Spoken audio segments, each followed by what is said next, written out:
nuevamente con ustedes a través de esta su emisora que responsablemente transmite este programa semana tras semana con la intención de orientar al pueblo panameño con temas de suma importancia. Recordemos que nuestra población ha dicho alto y claro que es pro vida y pro familia. La causa La Familia, organización pro vida, pro familia y pro acción con capítulos en todas las provincias del interior del país, inició hace una semana una tarea de suma importancia para nuestro país y que afectaría de aprobarse terriblemente a nuestra nación, cosa que no lo permitiremos. Todos debemos estar informados. El Ejecutivo en Consejo de Gabinete aprobó y envió a través de la Canciller 2 convenios a la Comisión de Relaciones Exteriores de la Asamblea de Diputados sin las debidas reservas. Para este tema, hoy tenemos 2 personas que nos ilustrarán al respecto. Uno de ellos viene por parte de la juventud, es estudiante graduando de la Facultad de Derecho, Ángel Ficioto, joven conocedor de la materia, estudioso y sobre todo valiente, y es uno de los muchos jóvenes pro vida, pro familia que vive en nuestra nación. Y de las entrañas de nuestro país, un hombre del campo, que hoy nos alegra tenerlo en este programa, porque representa a la gran mayoría de familias interioranas con principios bien arraigados y que es uno de los muchos que están dispuestos a defender la institucionalidad de la familia. Es a su vez pastor y es actualmente uno de los vicepresidentes del capítulo de la causa La Familia en la provincia de Chiriquí, Ricardo Mayorga. En primer lugar, de parte de la juventud, queremos que nos hables, Ángel, de este primer convenio, el de racismo y discriminación. Adelante, Ángel. Ok. Bueno, al señor Williams, muchas gracias por la oportunidad y por la invitación. Tendríamos que comenzar desde el título, donde se hablan de formas conexas de intolerancia. Miren, ese es un tema muy ambiguo, porque si bien es cierto el racismo y discriminación racial habla de temas como los afrodescendientes y demás, sin embargo, cuando hablamos de temas tan ambiguos, de terminologías tan libres, tan abiertas, se puede prestar para cualquier cosa, ¿no? Por ese punto tendríamos que partir. En la página primera, en el párrafo 4, se habla de condiciones equitativas de igualdad. Miren, la equidad no es lo mismo que la igualdad.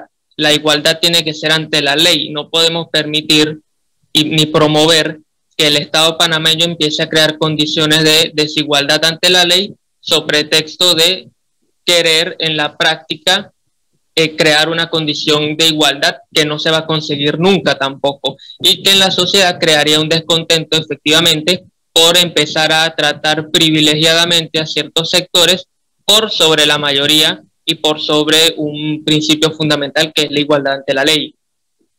Después en la misma página, en los últimos párrafos, se habla de crear condiciones para desarrollar su identidad con respecto a las minorías. Y yo me pregunto, ¿y qué clase de identidad estamos hablando acá? Porque hasta donde yo tengo entendido, la panameñidad contempla toda clase de etnias. Desde que se descubrió a Panamá como región, fue parte de España, después se independizó, se unió a la Gran Colombia y después se independizó definitivamente y se formó como república. Y la panameñidad siempre ha contemplado toda clase de etnias, toda clase de minorías que acá simplemente se llaman panameños y ya, no hay distinción. Ahora, cuando tenemos tratos tan ambiguos como el tema de las formas conexas de intolerancia y no se especifica a las minorías, se nombran algunas, como los afrodescendientes, pero no se especifica todas, sino que se deja abierto. Entonces yo me pregunto, ¿y qué clase de identidad vamos a promover acá? ¿No? Entonces estos son tratos que temas que hay que tratar con mucha cautela, porque el día de mañana pues se puede prestar para cualquier cosa. Por ejemplo, en el artículo 4, en el numeral 2 se habla de, digamos, prohibir incitaciones al odio. Ok, perfecto. Aquí nadie, digamos, en la República de Panamá no hay ninguna ley que promueva la incitación al odio. Ahora me pregunto, ¿estarán conscientes los panameños en los últimos años, en los últimos meses incluso, a quiénes son catalogados por incitadores al odio? Y esa incitación al odio va destinada en beneficio a qué tipo de minorías. Bueno, evidentemente, los únicos que utilizan la incitación al odio como derecho a su favor son las minorías de la izquierda radical, feminista, LGBT y demás. En las plataformas digitales, a los únicos que censuran por incitación al odio son a los conservadores, a los pro familia, a los pro vida, a los políticos de derecha que no están arraigados a esta política globalista. Entonces, digamos, aquí empezamos con el mismo modus operandi que han venido haciendo en otros países. En ese mismo artículo, en el párrafo 10, se habla de condenar los estereotipos con minorías y formas conexas de intolerancia previamente establecidas. Entonces yo me imagino, bueno, que el día de mañana, posiblemente, aquí estemos metiendo preso a una tía que le regala una chaqueta azul a su nieto, porque supuestamente eso es un estereotipo y lo está condicionando, y bueno, hay que sancionarla, como ha pasado en otros países. Por ejemplo, lamentablemente, en Canadá, que si bien es cierto no es el mismo sistema de derecho, pero si se habla de estos temas y ya está muy arraigado. Hace algunos días metieron preso a un padre simplemente porque llamó por el pronombre que le corresponde a su hija, que es ella, el pronombre, pero como la hija se autopercibe como un hombre, entonces lo metieron preso por desacato judicial, por llamarla por el pronombre que le corresponde, lamentablemente. En el artículo 5 habla de crear políticas especiales para la equidad, inclusión y formas conexas de intolerancia. Entonces yo me pregunto, pero empiezan hablando de igualdad y después vienen con políticas especiales. Entonces queda claro que no quieren igualdad ante la ley, y que lo que yo estoy definiendo como muy abierto, muy ambiguo, queda claro en estas pretensiones en el artículo 5 cuando piden políticas especiales. Después en el artículo 6 hablan de garantizar la igualdad de oportunidades de tipo educativo, laboral y social. Mire, volvemos con lo mismo. En el Estado, en la ley, se debe promover la igualdad ante la ley, no mediante la ley, porque la igualdad mediante la ley crea condiciones de desigualdad en la práctica. Ahora, las oportunidades son inherentes al desarrollo de cada individuo, en su libertad individual, en su libre albedrío. Él decidirá, y la persona en sí, que estudiar, que trabajar, cuánto prepararse, digamos, los talentos que tenga innatos, y eso el Estado no lo puede igualar con una ley. Es imposible. Entonces estaríamos, digamos, creando una desigualdad simplemente para condicionar a aquellos talentosos y que un grupo minoritario crea que son, digamos, privilegiados simplemente porque tienen algún talento. Entonces hay que reventarlos a punta de leyes para que una minoría se siente satisfecha por no salir adelante con sus propios talentos, ¿no? Después, ya para ir terminando con esta convención contra el racismo, se habla de diversidad en los sistemas políticos y legales. ¿Qué tipo de diversidad? Cuando ya hablamos de minorías no especificadas y de formas conexas de intolerancia, queda claro que aquí lo que quieren implementar son un montón de leyes de cupo, leyes no solamente en temas políticos y legales que serían antidemocráticos políticamente, porque, digamos, Panamá es una democracia y la democracia es donde la mayoría elige a sus gobernantes. Y en el tema legal, a ver, las instituciones como el Ministerio Público, por ejemplo, no es que tengan que elegir a una persona por los genitales que tenga, o por las preferencias que tenga, o por los gustos que tenga, sino por las capacidades que tenga. Si esa persona está preparada, pues tendrá el trabajo y ya está. Y si es en el tema político, bueno, si la mayoría lo elige como candidato perfectamente y ya está. No tiene nada que ver con diversidad obligatoria mediante unas leyes que contraríen, digamos, principios de meritocracia y de democracia. En el artículo 10 se habla de igualdad al acceso del sistema de justicia. Y yo me pregunto, ¿pero cuándo la República de Panamá ha prohibido a una persona acceder al sistema judicial? Si no tiene dinero, por ejemplo, se le asigna un abogado de oficio. Nosotros en la Facultad de Derecho, cuando tenemos que hacer las pasantías, eso es gratuito también. Entonces, digo, es muy redundante las convenciones en ciertos aspectos que buscan, obviamente, para que puedan filtrarse en las respectivas legislaciones de los países correspondientes, pero que, por supuesto, en los articulados que he nombrado, meten ciertos matices ideológicos para después, digamos, promover las políticas globalistas que ya conocemos. Así que con eso termino, digamos, la primera ponencia sobre la Convención contra el Racismo, Discriminación Racial y Formas Conexas de Intolerancia. ¿Cómo no, Ángel? Antes de escuchar las declaraciones de Ricardo Mayorga, escucharemos esta entrevista que se le hizo a la canciller de la República, Erika Moines, en el momento que llevó estos acuerdos, estos documentos a la Asamblea de Diputados de nuestra nación. En 2013 y otra en 2015, una ya había sido firmada por Panamá, nunca fueron ratificadas. Ambas contemplan una sobre el tema de justicia racial, intolerancia, discriminación, un tema importantísimo tanto para Panamá, pero en el plano internacional. Panamá se tiene que posicionar más que nunca de una manera muy fuerte y muy firme en contra del racismo y cualquier forma de intolerancia. Y la segunda, aún más importante en el tema de la pandemia, porque si hay algo que se ha evidenciado es que los adultos mayores son especialmente vulnerables. Panamá tiene una población que está envejeciendo y eso debería, y es noticia positiva, pero también tenemos que pensar que cuando tenemos una mayor población envejeciendo, vienen responsabilidades importantes. La convención que trata de las personas mayores busca precisamente una atención integral, salud, bienestar. Al final hay que pensar no en los adultos mayores como una situación de descarte, sino de inclusión a la sociedad, un envejecimiento activo. ¿A quién se compromete o de qué manera se compromete Panamá puntualmente con estas convenciones? ¿A cumplir qué exactamente? Bueno, hay muchas obligaciones, pero yo creo que es importante. En derechos humanos cometemos el error de pensar que firmamos una convención, adoptamos una convención, firmamos una ley y ya los derechos humanos han sido protegidos. Ese es apenas el primer paso. El segundo paso son qué medidas concretas vamos a implementar para garantizar esos derechos humanos que nos estamos comprometiendo. Y el tercero, y aún más importante, es la rendición de cuentas.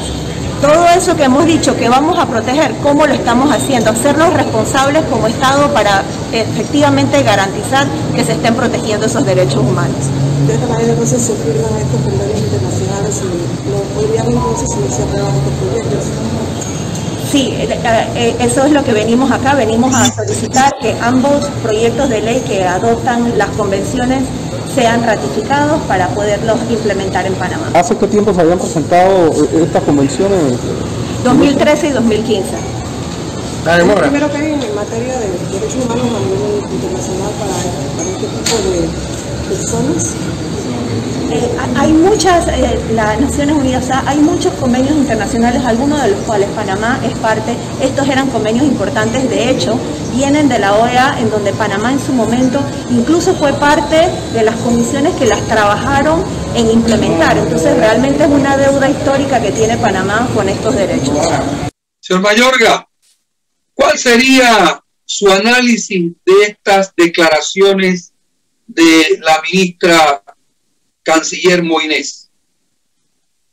Ok, muchas gracias. Primeramente quiero darle las gracias a estas prestigiosas emisoras que están apoyándonos, dando la difusión de todos estos programas que se están haciendo con la finalidad de llegar a nuestra sociedad, a nuestra comunidad, y también las gracias a cada uno de los que nos está escuchando, nos está viendo. Es nuestro propósito querer aportar un granito de arena con la finalidad de que podamos todos en conjunto ver cómo hacemos para enfrentar esta situación. Bien, con relación a esto, primeramente queremos hacer la salvedad de que no estamos de acuerdo ni con la discriminación racial, ni con el maltrato a los mayores. Panamá se compone de una diversidad de razas con las cuales hemos aprendido a convivir y apoyarnos mutuamente. Y que en cuanto a nuestros ancianos o personas mayores, sabemos que se merecen el reconocimiento a terminar una vida digna, llena de paz y de felicidad, después de haber entregado su fuerza y juventud por su familia y por nuestra patria.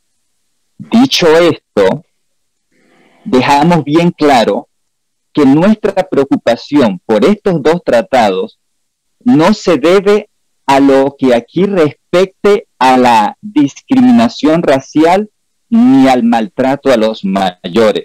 Hacemos la salvedad, porque lo que sucede es que hemos encontrado contenidos aquí en estos tratados que no tienen nada que ver ni con lo racial ni con los mayores, y que se pretende incluirlos de una manera muy sutil, tanto que el pueblo panameño no se percata. Lo siguiente, que en este video subido al canal noticiero en YouTube, Dunes Informa, la canciller se refiere a estos tratados y quisiéramos hablar de algunos aspectos que ella cita y de la manera en la que ella los cita. Número uno, que trajo estos tratados por el hecho de que en el año 2013-2015 fueron presentados, y ella cita, y Panamá nunca los ratificó. Y ahora los traía para, como ella dice, para su aprobación. O sea, no dijo que los traía para que fueran analizados por las instancias correspondientes e incluso consultarle al pueblo panameño si estaba de acuerdo con los mismos. Además, ella dice que ha venido a Panamá a solicitar que ambos proyectos de ley que adoptan las convenciones sean ratificados para poder implementarlos en Panamá. Lógicamente, al nosotros ver por encima, o sea, de manera muy superficial, lo que ellos pregonan en pro de las razas y de los adultos mayores a través de estos tratados, podemos pensar que es bueno que se aprueben. Pero, pueblo panameño, leamos bien estos tratados y nos daremos cuenta que hay un tercer propósito, aparte de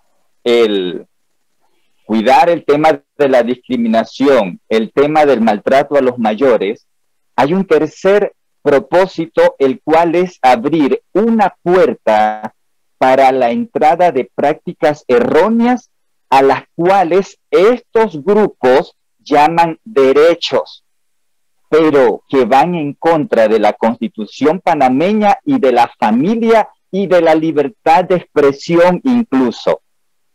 Número 2, empieza a haber un cambio de propósito en las palabras, en la forma en la que ella la cita. Ahora dice, Panamá se tiene que posicionar más que nunca de una manera muy fuerte y muy firme contra el racismo y cualquier forma de intolerancia. Yo pregunto, ¿no que era contra el racismo y el maltrato a los mayores? Entonces ahora cita contra cualquier forma de intolerancia. Entonces es muy interesante que nosotros podamos ir viendo todo este rejuego de palabras con las que de alguna manera se quiere marear a la población en cuanto al contenido de estos tratados. También dice algo que es bien preocupante: la firma de estos tratados es apenas el primer paso. El segundo paso es qué medidas concretas vamos a implementar para garantizar esos derechos humanos. Y óigase bien, que nos estamos comprometiendo. Pero aquí nuevamente me hago la pregunta, ¿comprometiendo? ¿A quiénes se refiere? Si al pueblo panameño, con un pleno desconocimiento del contenido de estos tratados y que por lo tanto tendrá no más que aceptar de manera obligada e impositiva estas normas, o se está refiriendo a un pequeño sector del gobierno que de manera premeditada metió por la fuerza estos tratados so pretexto de protección racial y de los mayores? Punto número 3, rendición de cuentas. Este punto es bien importante y muy interesante que lo podamos ver también. Y el tercero, dice, cita ella, y el tercero y aún más importante es la rendición de cuentas. Todo eso, refiriéndose a todo eso que hemos dicho que vamos a proteger, ¿cómo lo estamos haciendo? Hacernos responsables como Estado para efectivamente garantizar que se está protegiendo esos derechos humanos.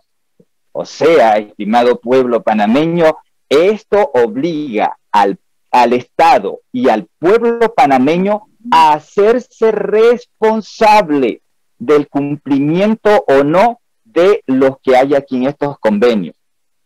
Bien, pero mi pregunta nuevamente, ¿cómo podemos hacernos responsables de algo que no hemos convenido, que está en contra de la voluntad del pueblo panameño, una vez que nosotros, pueblo panameño, examinemos estos tratados y nos demos cuenta de lo que aquí hay? ¿Cómo nosotros vamos a hacernos responsables de algo a lo cual no vamos a estar de acuerdo? Bien, entonces, y que resulta que esto fue manejado de una manera inconsulta, premeditada y engañosa, con el fin de apoyar a un sector que quiere imponer sus criterios, para lo cual se valen de organismos internacionales que están destruyendo a la vida y a la familia en diferentes partes del mundo y que ahora lo quieren imponer en Panamá. Por lo cual nuestro análisis referente a estas declaraciones nos lleva a ver que detrás de esto hay algo más que querer tratar el tema del racismo y el tema del maltrato a los mayores. Por lo tanto, nuestro análisis de estas declaraciones es que debemos nosotros atender cuidadosamente lo que atañe a estos dos tratados. Gracias. Ricardo Mayorga, y no solamente atender, sino que no vamos a permitir en Panamá que eso se dé. Ángel, háblanos de este segundo tratado que tiene que ver con la Convención de los Derechos Humanos de las Personas Mayores. Bien, la Convención Interamericana sobre Protección de Derechos Humanos a Personas Mayores empieza en su preámbulo nombrando que se debe incorporar la perspectiva de género en la convención. Y yo me pregunto, ¿y qué tiene que ver los derechos humanos de las personas mayores con perspectiva de género, por ejemplo? Después vemos que la vejez lo definen como una construcción social, es decir, que con esta convención cualquiera que se autoperciba persona mayor podría ser considerada persona mayor. Es decir, que esta convención no es sobre los derechos humanos de las personas mayores, es sobre los derechos humanos de aquellas personas que se autoperciban como mayores. Eso para empezar. Después en el artículo 4 habla, por ejemplo, de una incongruencia, porque se contradice mucho esta convención como la anterior, de que, bueno, hay que sancionar, erradicar, prevenir ciertos aspectos que pongan en peligro a las personas mayores, y una de ellas es la infantilización. Supongamos que la familia de una persona mayor lo trata como un niño, bueno, debe ser sancionado. Ok, perfecto. Ahora, ¿qué pasa considerando que la vejez es una construcción social? Entonces un niño se puede autopercibir como una persona mayor. Entonces si lo tratan como niño, van a sancionar a la familia porque lo está infantilizando, que es como pasa, por ejemplo, en Canadá, en Argentina, en los países que adoptan la ideología de género. Bueno, en este caso, perspectiva de género, perdón. Después se entra en una incongruencia también porque se pide igualdad, pero se empieza a hablar de tratos preferenciales en ese mismo artículo, en el acápite C, trato diferenciado y trato preferencial. Entonces estamos buscando igualdad, equidad, pero después hablamos de trato preferencial directamente, es una incongruencia en la convención. Después se habla sobre, en el artículo 6, vivir dignamente, goce efectivo de derecho a la vida y evitar sufrimiento innecesario.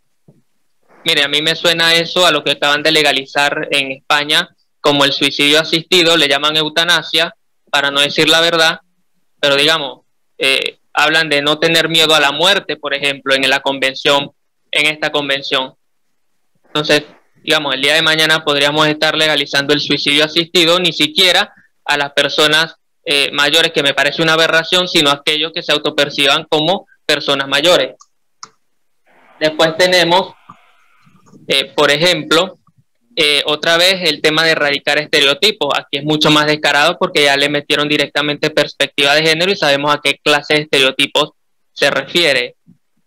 Después en el artículo 9 vuelve a nombrar que la persona mayor tiene derecho a su identidad de género, es decir, no a la identidad con la cual nació, sino aquella con la cual se autopercibe ser, que no necesariamente tiene que ver con el sexo de nacimiento, sino con aquello que se autopercibe. Después redunda en el artículo 10 que se prohíbe la tortura. Y en la República de Panamá nosotros torturamos a ancianos, por ejemplo. No, es una locura. En la ley no aparece nada similar a una especie de la legalización de la tortura, y cualquier persona que sea torturada directamente puede denunciar a la entidad correspondiente por esa violación a un bien jurídico protegido. Después en el artículo 12 habla de promocionar la salud con perspectiva de género, que es una incongruencia porque después en el artículo 19 habla de salud mental. Miren, la perspectiva de género y la salud mental y la salud en general es incongruente. Primero, porque el DSM-5 de psiquiatría, por ejemplo, determina como disforia de género un trastorno mental de aquellas personas que se autoperciben con el género en el cual no nacieron. Entonces vemos que en realidad la medicina no es compatible con la perspectiva de género ni con políticas de género. Tampoco sería lógico hablar, como se habla en la Convención, de derechos sexuales y reproductivos, que sabemos muy bien que es tema de aborto, tema de cambio de sexo, etcétera.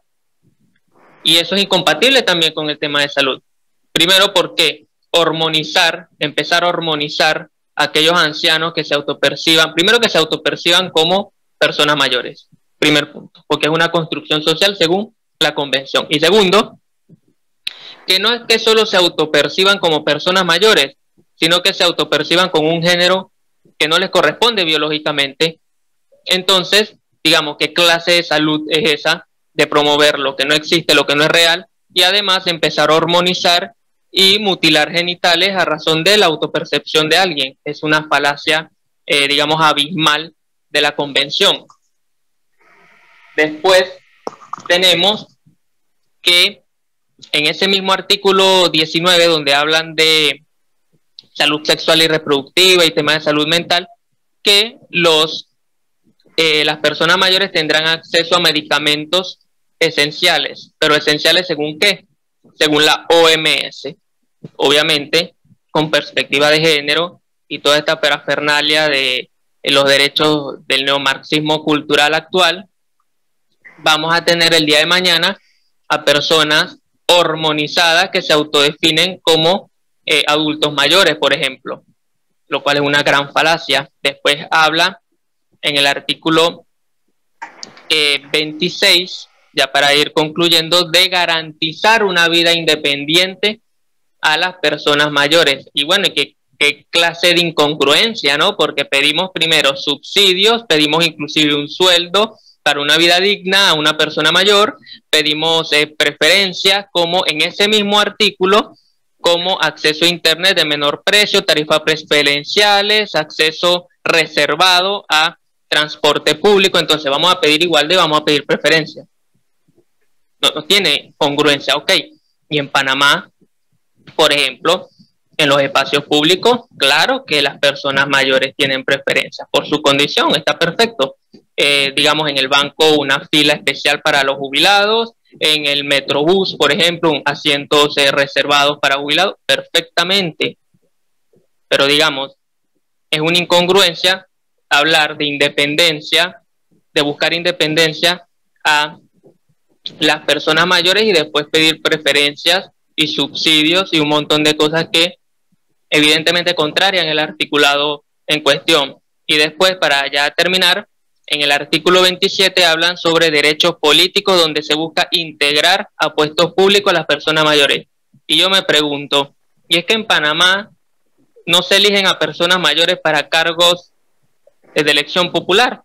El presidente, tengo entendido que tiene más de 65 años, y hay diputados que incluso tienen más de 80 años. Entonces, ¿de qué me están hablando que en Panamá no se acepta, digamos, o se discrimina políticamente a personas mayores? Evidentemente que no, pero claro, obviamente que la idea es redundar en los derechos para tratar de pasar estos matices con perspectiva de género, y en realidad, digamos, hoy estamos hablando de los derechos de las personas mayores. Si lo legalizamos el día de mañana, va a venir la misma OEA a hablar de que, oye, pero mira, tú tienes una convención que ya ratificaste de adultos mayores con perspectiva de género y ahora le tienes que pagar las hormonas y tal. ¿Por qué entonces no hacemos eso con una convención sobre los niños y empezamos a hormonizar niños también? Porque mira, no tenemos una convención de eso. Entonces, claro, esa es la idea, ¿no? Primero meter una ley, con una es suficiente, y empezarían a caer como piezas de dominó toda la perspectiva de género y toda la política globalista en el territorio nacional. Así que, bueno, ese es, digamos, más o menos mi punto de vista con respecto a esta convención. Muchas gracias. ¿Cómo no, Ángel? Nos estás abriendo los ojos y está, como decías muy bien, que eso daría pie para que entonces pudiesen ingresar una serie de leyes en nuestro país, como ha pasado en otros países, y que definitivamente eso, vuelvo y repito, no lo podemos permitir en nuestro país. De allí le hacemos un llamado a los diputados de la República, los cuales han recibido ya este documento, especialmente la Comisión de Relaciones Exteriores, la cual definitivamente tienen que analizar, leer esto muy bien, y todos los diputados, porque definitivamente podemos pasar por alto estas cosas que tú nos estás diciendo y sería lamentable para nuestro país. Ricardo Mayorga, ¿qué situaciones contrarias podríamos encontrar en estos dos convenios? Ok, bien. Primeramente, queriendo citar el documento de la Convención Interamericana sobre la protección de los derechos humanos a las personas mayores. Decíamos en el punto anterior que veíamos un rejuego de palabras, de terminologías muy sutiles, pero detrás de las cuales va un propósito ya muy definido, muy bien estructurado por parte de estos movimientos, ¿no? Y es de que si nosotros observamos en ese tratado, en el artículo 9, donde dice derecho a la seguridad y a una vida sin ningún tipo de violencia. Y cito, la persona mayor tiene derecho a la seguridad y a una vida sin ningún tipo de violencia, a recibir un trato digno y a ser respetada y valorada independientemente de la raza, el color, el sexo, el idioma, la cultura, la religión, la opinión política o de otra índole, el origen social, nacional, étnico, indígena e identidad cultural, la posición socioeconómica, discapacidad, y es muy interesante. Observemos toda esa serie escalonada de buenos propósitos de los cuales se quiere cuidar de estos maltratos y de estas situaciones a los adultos mayores. Pero seguido, de una vez sigue diciendo, la orientación sexual, el género, la identidad de género. Oiga, ¿cómo es esto? Entonces, ¿cómo es que de la protección a los mayores nos vamos a salir y vamos a saltar a orientación sexual, el género, identidad de género? Esto no, a nuestro parecer, no tiene nada que ver con la protección a nuestros mayores. Entonces, además, si nosotros vemos en el acápite F de este mismo artículo, allí dice que los estados partes se comprometen a capacitar y sensibilizar, entre otras cosas, a funcionarios públicos, a los encargados de los servicios sociales y de salud, al personal encargado de la atención y el cuidado de la persona mayor en los servicios de cuidado a largo plazo o servicios domiciliarios sobre las diversas formas de violencia, a fin de brindarles un trato digno y prevenir negligencia y acciones o prácticas de violencia o de maltrato. O sea, que entonces esto va a dar lugar, estimados panameños, ciudadanos, esto va a dar lugar a que con nuestros impuestos se van a pagar esto a funcionarios para que ellos se encarguen de cuidar que estos adultos mayores, dentro de todas estas cosas que ahora adicionan, sean bien cuidados.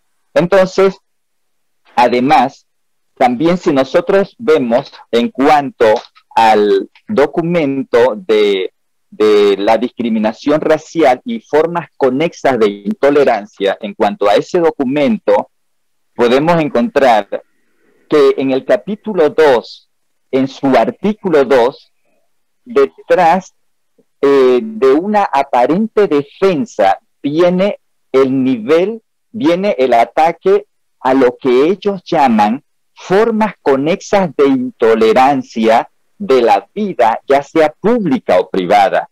Y cito, todo ser humano es igual ante la ley y tiene derecho el racismo, correcto, la discriminación racial, ok, pero aquí aparece, y formas conexas en cualquier ámbito de la vida pública o privada. Entonces, ¿cómo es que ahora saltamos a otro tema? O sea, vemos a nuestro parecer que aquí hay un tercer objetivo que se anda buscando. También quiero citar, prepara un terreno para que grupos que alegan ser discriminados por su orientación o desviación sexual se amparen bajo la Corte Internacional de Derechos Humanos, la cual ha impuesto normas por encima de la voluntad del pueblo en otros países. Y esto lo podemos citar a raíz del capítulo 4, aquí lo tenemos a mano, capítulo 4, artículo 15, en su acápite 1. Dice que con el objetivo de dar seguimiento a la implementación de los compromisos adquiridos por los Estados partes en la presente convención, de dar seguimiento, cualquier persona o grupo de personas o entidad no gubernamental legalmente reconocido en uno o más Estados miembros de la Organización de los Estados Americanos puede presentar a la Comisión Interamericana de Derechos Humanos peticiones que contengan denuncias o quejas de violación de la presente convención por un Estado parte.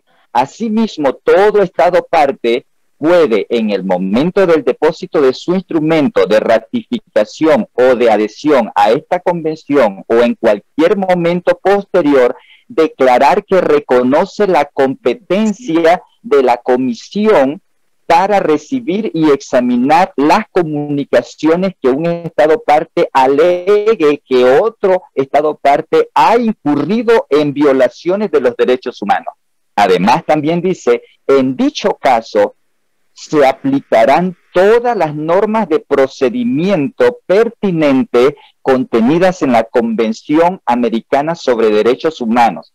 O sea, que entonces estos tratados que vienen disfrazados tienen como objetivo presentar aquí una serie de situaciones en donde cualquier grupo puede apelar a la Corte Interamericana de Derechos Humanos y ya, como citamos, sabemos cuál es la trayectoria que esta Corte ha hecho en otros países para mal.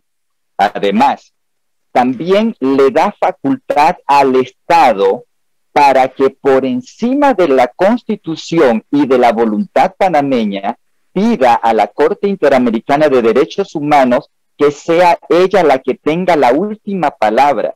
Ellos serán los dueños de la interpretación antojadiza y el pueblo no podrá decir nada. Aquí mismo lo vemos en este capítulo 5, en su artículo 19, dice de la siguiente, capítulo 4, artículo 15 a capítulo 3, corrijo. Todo Estado parte puede, en el momento del depósito de su instrumento de ratificación o de adhesión a esta convención o en cualquier momento posterior, declarar que reconoce como obligatoria y de pleno derecho y sin acuerdo especial la competencia de la Corte Interamericana de Derechos Humanos sobre todos los casos relativos a la interpretación o aplicación de esta convención. Entonces, señores, estos tratados, a toda luz, lo que están queriendo implantar aquí es que la patria potestad o la potestad o la soberanía de nuestro Panamá sea intervenida entonces por otros organismos para interpretar y aplicar las leyes a su antojo. Don Ricardo, ya para finalizar, porque el tiempo nos ha ganado, usted como vicepresidente de la causa La Familia en la provincia de Chiriquí, ¿qué mensaje le da a la población en general? ¿Y por qué no a los 71 diputados que hoy los ojos de toda la población estarán pendientes de la decisión que tomen frente a esta amenaza de ultrajar a nuestro país a través de estos convenios? Usted como vicepresidente de la causa La Familia en la provincia de Chiriquí, ¿qué mensaje le da a la población en general y a los 71 diputados que hoy están en la asamblea y que saben que los ojos de toda la población está pendiente de las decisiones que ellos tomen con respecto a estos convenios que definitivamente perjudican a nuestro país? Ok, primeramente quisiera hacer un llamado a la Comisión de Asuntos Exteriores, de la cual ya nos hemos reunido con varios de los diputados que la conforman, a quienes le hemos presentado nuestras inquietudes al respecto, y en lo que quiero resaltar que hemos visto su apoyo y ánimo de querer en conjunto defender los derechos de la familia. Entonces, también hacemos un llamado a todos los 71 diputados que son los que tienen esa facultad también de tomar una decisión al respecto. también hacemos a ese gabinete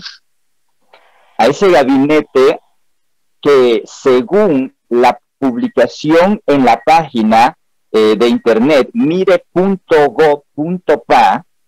allí resalta en grandes letras, y cito: Cancillería recibe respaldo del gabinete, resalto a propósito, para presentar a la Asamblea la firma de 2 importantes convenciones internacionales contra el racismo y por los derechos de las personas mayores.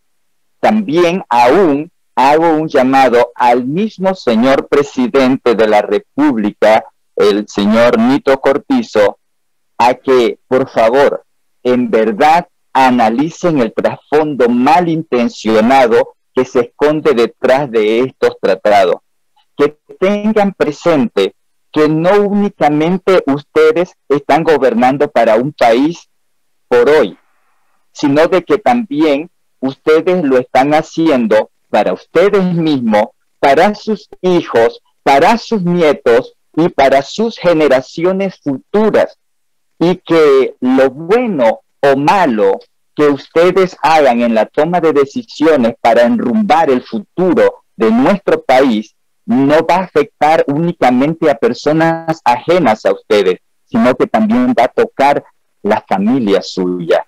Entonces, en base a esta conciencia, debemos actuar todos como gobernantes, como como sociedad civil, como padres de familia que somos. Hago un llamado a toda la comunidad a que por favor sienta esa inquietud de querer conocer lo que hay en esos tratados y sentarse a leerlo, pero no con un punto de vista que nos confabule las partes positivas que tiene de que, wow, ayudar a los mayores, proteger a los mayores, ir en contra del racismo. No, que eso no sea lo que nos confabule, estimado pueblo panameño, porque quiero citarle algo para cerrar, que aquí, en estos convenios, habla de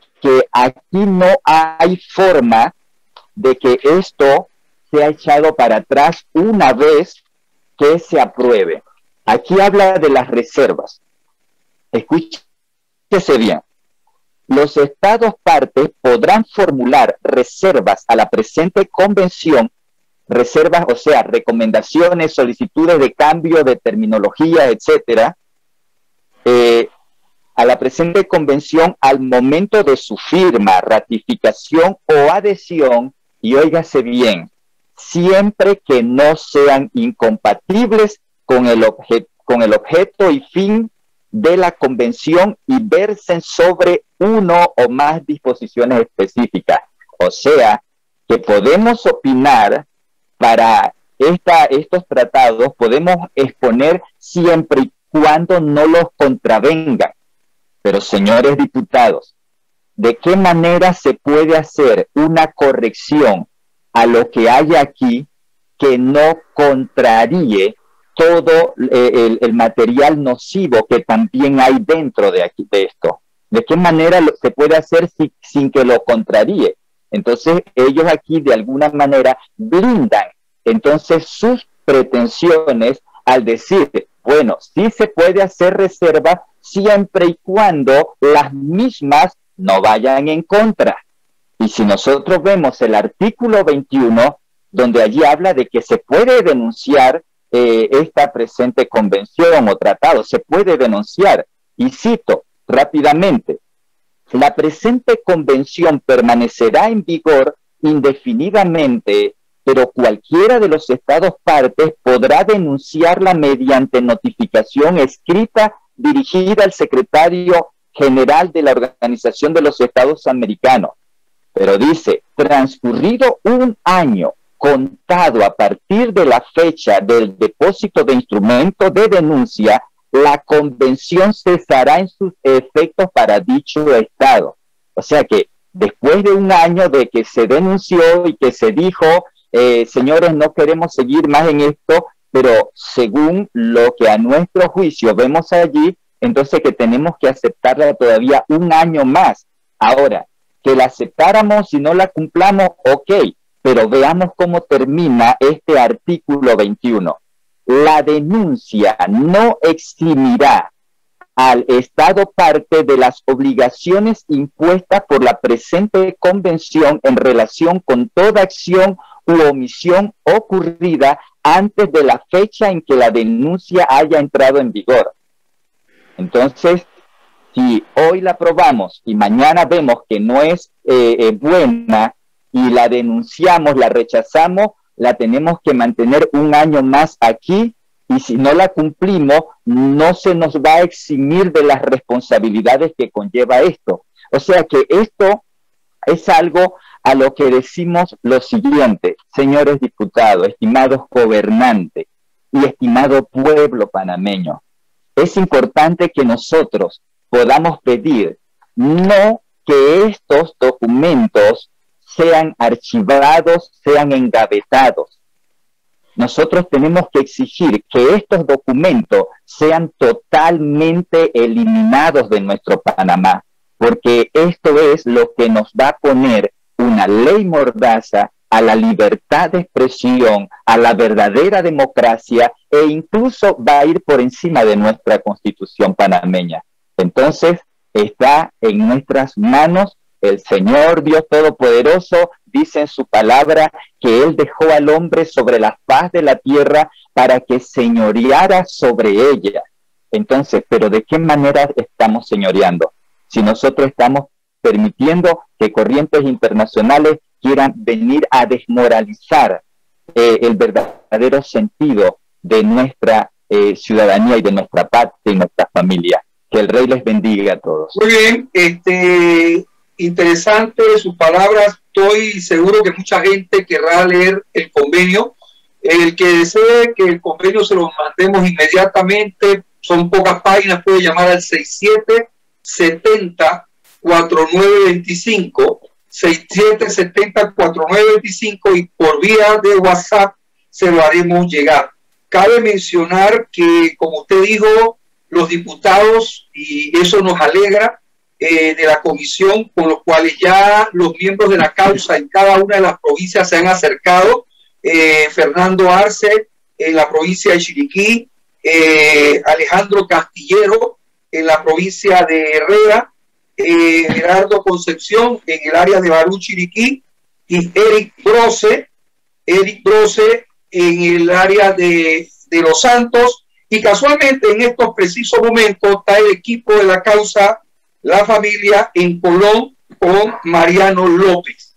Lo que hemos oído de ellos ha sido muy alentador, viendo que son hombres de familia, hombres de principios, y que ya nos han manifestado que ellos en lo personal no van a estar de acuerdo con esto. Esperemos pues que eso que nos lo han dicho, o mejor dicho, le han dicho a sus electores en sus circuitos que los han ido a visitar, definitivamente esperemos que esa palabra se cumpla y que ellos inclusive ayuden a sus otros compañeros, como lo está haciendo la diputada del circuito 87, Corina Cano, la cual ha avisado de esto, porque esto es algo que tenemos que ver cómo lo paramos lo antes posible.